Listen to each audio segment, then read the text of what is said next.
Welcome to Khetz and in this video I will be starting with probability. So let's start. Probability. So what is probability? Probability basically describes the chances of something happening. So we're talking about chances or the likelihood, right? So in previous grades or just in general, when you want to quantify the likelihood of something, then you basically just say words like something is likely to happen or it's not likely. Other words are something will certainly happen, like today is Saturday, so tomorrow just has to be Sunday, right? It's certain that tomorrow is Sunday. And one other thing is we can talk about an event or an event being impossible. So as I said, today is Saturday, so tomorrow can't be Monday, so that is an impossible event. So what we want to do now, instead of just using words to describe the likelihood or the chances of something happening, we're going to quantify it or to write it in numbers or fractions basically. And the probability of something happening basically lies between 0 and 1. So it lies between this range, and it's usually a fraction which definitely will fall in this range. And at the extremes, we have something, or we have an event being impossible, and the probability of it happening is 0. And if we know that something will definitely happen or event will definitely happen, then it's certain, which is on the other side of the extreme, and that would be a probability of 1. So tomorrow is Sunday with a probability of 1, and it's impossible to have tomorrow as Monday. So that is what I'm basically saying. All other events which are likely to happen will fall somewhere in between 0 and 1. So now, since we have a basic idea of what probability is, there's also some notation which is associated with it, and it's used to show the probability of events, or basically just the notation in general of probability or probability calculations, as we will see in the coming videos. So now, let's say we had an event, so you'd say the probability of something, and over there you'd have an event.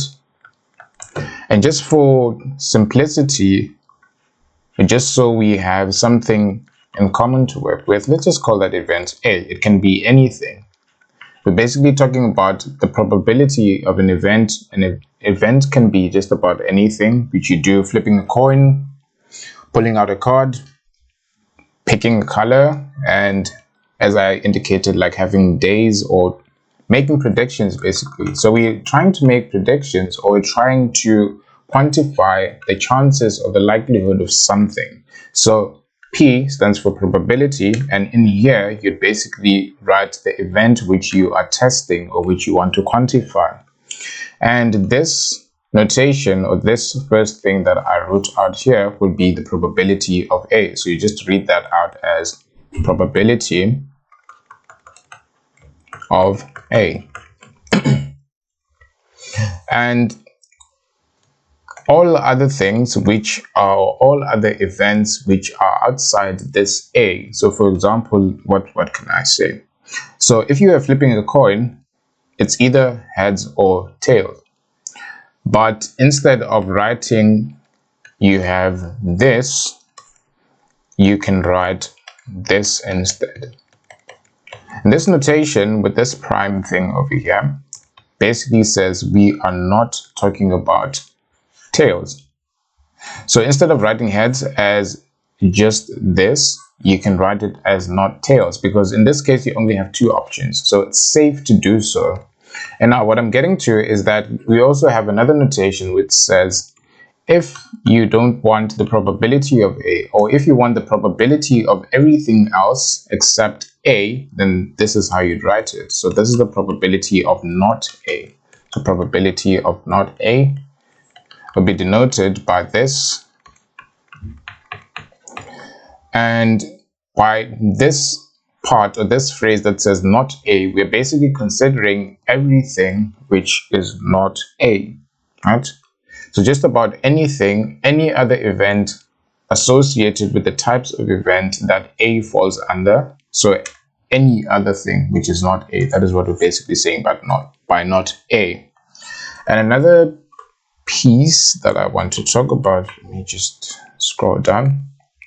Let's say you have this, so probability of A or B, where B is another event, and this can also be written in compact form or in another form as this, where this symbol here is called the union symbol. So this is union. And we're basically saying the probability of A or B occurring. And let's just keep it at that for now. I'll explain at a later stage what this basically means, but just keep this as notation, or the notation that you'd use. And another thing, what if you want to talk about both events occurring at the same time? So A and B. So let's say you have a card, and cards basically have a number and a suit. So it can be heart, diamond, and all the other ones. So there are 4 in total. So it can happen that if we were to randomly pick a card in a box or somewhere where we can't really see which card we're taking, you can have a 10, and the 10 can be a 10 of hearts, right? But in the case of a coin, you can't have heads and tails at the same time. So this end basically represents you having 2 events happening at the same time. In the case of a card, you can have 10 and hearts at the same time on the same card.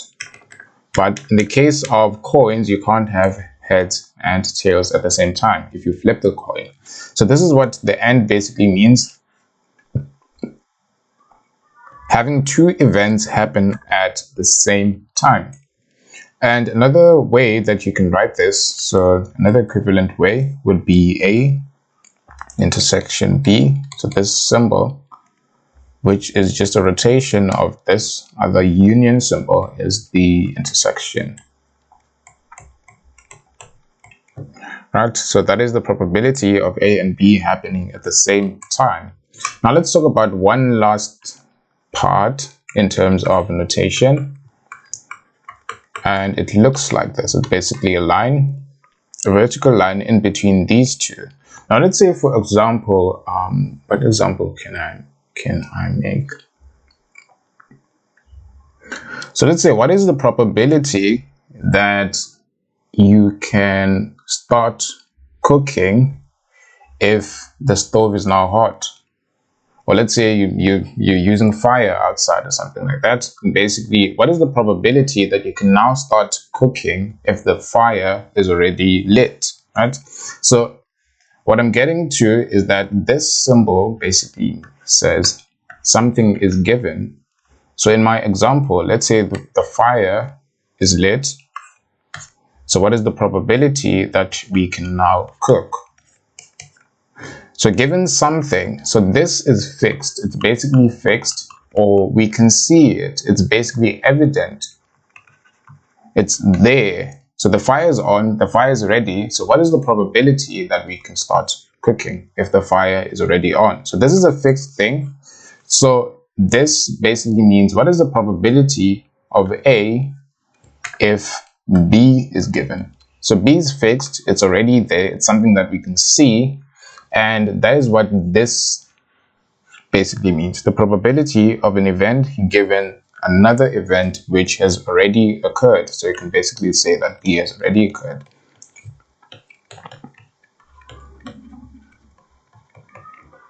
That's another way of putting it, or that basically means the same thing. Now let's move on to the next part that I want to talk about in this video, and that is mutually exclusive events.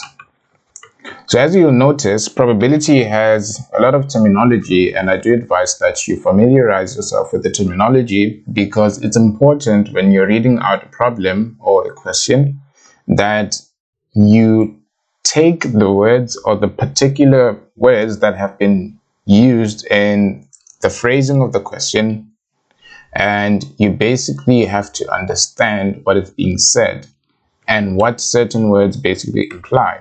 Now, with the case of mutually exclusive events, we're basically saying that the events can't happen. So events, they can't happen at the same time.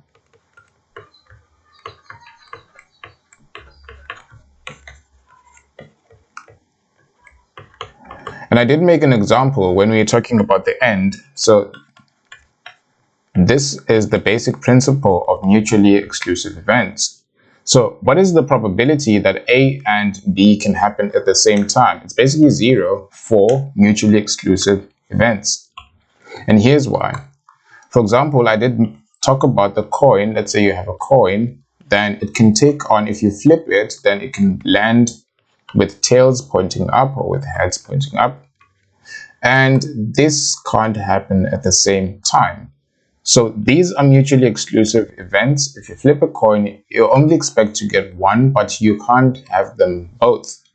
And I also drew a card and said you can have a 10, and the 10 can be the 10 of hearts. So these two things can happen at the same time. You can have a 10 and you can have hearts.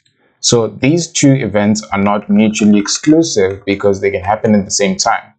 So the events that basically fall under this category basically cannot happen at the same time, just like this. So that is the basic principle of mutually exclusive events. And mathematically, or using the notation that we talked about previously, this is how you basically write it out.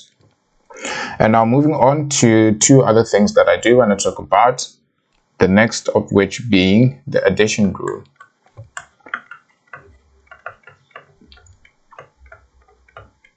Right? So the addition rule written out, now that we are familiar with the notation, or now that we know the notation, the probability of A or B happening is equal to the probability of A by itself plus the probability of B by itself, and subtract the intersection of these two. And remember that when we talk about the intersection, we're talking about the AND. So this is the intersection as well. And even though I haven't covered much on, or even though I haven't covered anything but Venn diagrams, you will see that when we start talking about Venn diagrams, this AND basically constitutes, or it's basically this portion where these two intersect. And that is what we mean by intersection. So if this is the space that basically covers A and this is B, then where they basically cross, that is your intersection. And now that intersection, as I said, is represented by this portion. And if you want to find the probability of one or the other happening, which is the probability of A or B, then you basically have to remove this part where both of them actually occur at the same time. So it's like you're trying to split this stuff. And if you don't remove this, it's basically equivalent to you adding this section twice. So there's a portion here which consists of these two things happening at the same time. And if you don't remove one of them, so if you don't erase one of them, then you basically count it twice. So that is why we basically remove this thing, so that we don't count it twice and we actually compute the right thing. And I'll just do that again, just so it's clear. So if you look at this, this is A and this is B. Let's say they intersect. Now, if we were to calculate the probability of either of them happening by just adding these two up and not subtracting the intersection, then you'd include this section twice. So let's pull these apart. So if I pull this apart, there's this section which is found in both of them, and for B as well, there's this section which is found in both of them. Now, if you don't delete, or if you don't remove this intersection point, which is common to both of them, then you basically count it twice if you just simply add the probability of both of them.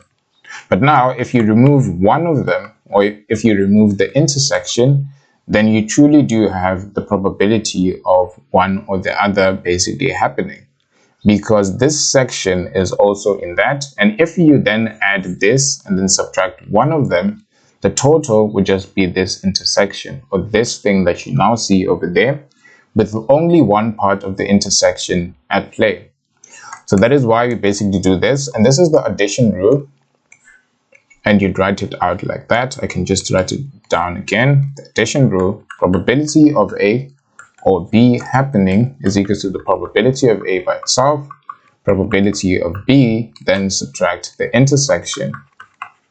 And it can happen that you basically have these events as mutually exclusive. And remember that for mutually exclusive events, this will be 0. So if you have these things initially without an intersection, then they are mutually exclusive, which means this part is just 0. And it's perfectly fine in that case to just add these two.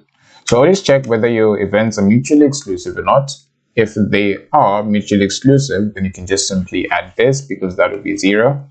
And if they aren't, then you basically have to subtract that point of intersection or that probability that you have over there. And once again, since we are familiar with the notation, we can write this in another way.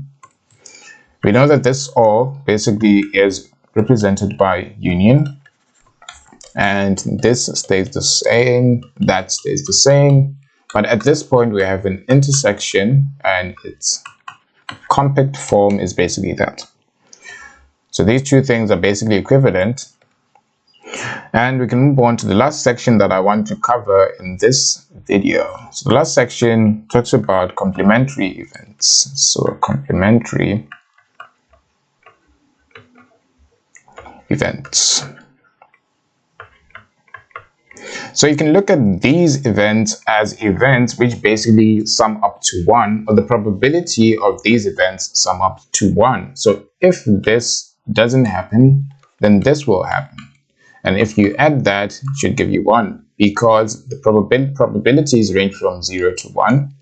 And if you have a space, or if you have events which have certain probabilities, we expect all of those events in that space to basically sum up to 1. That is what we expect.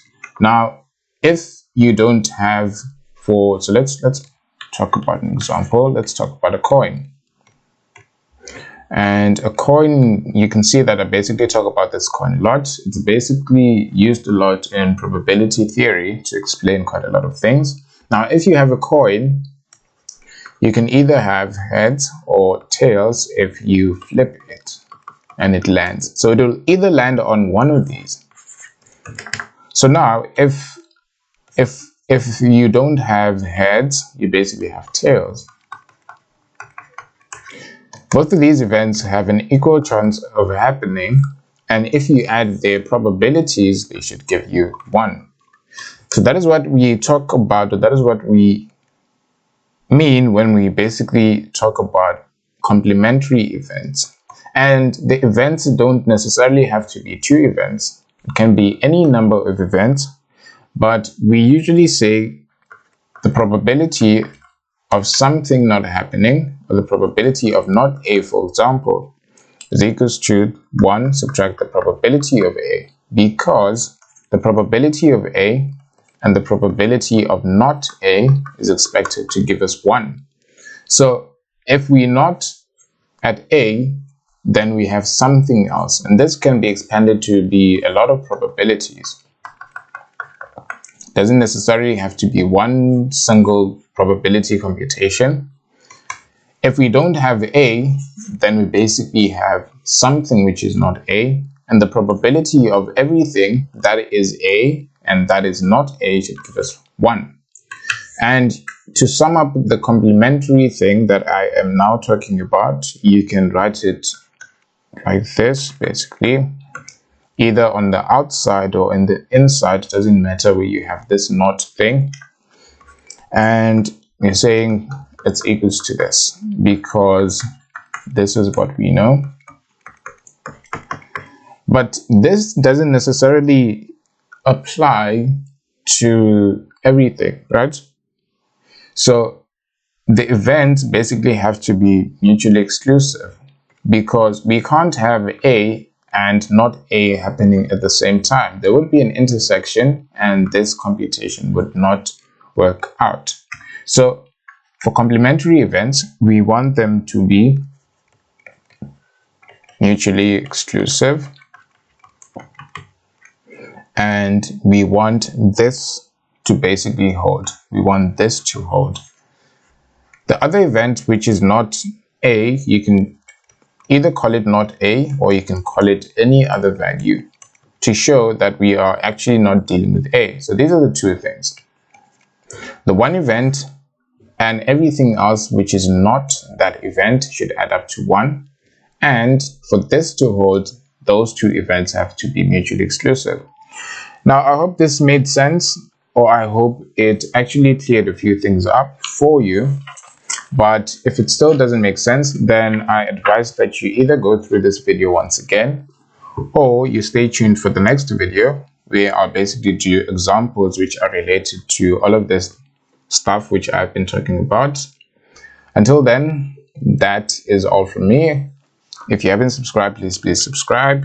If you like the video, just give it a thumbs up. If you have any questions, any comments, just leave them in the comment box or email me. And once again, if you want to book a session with me, you can do that also by email.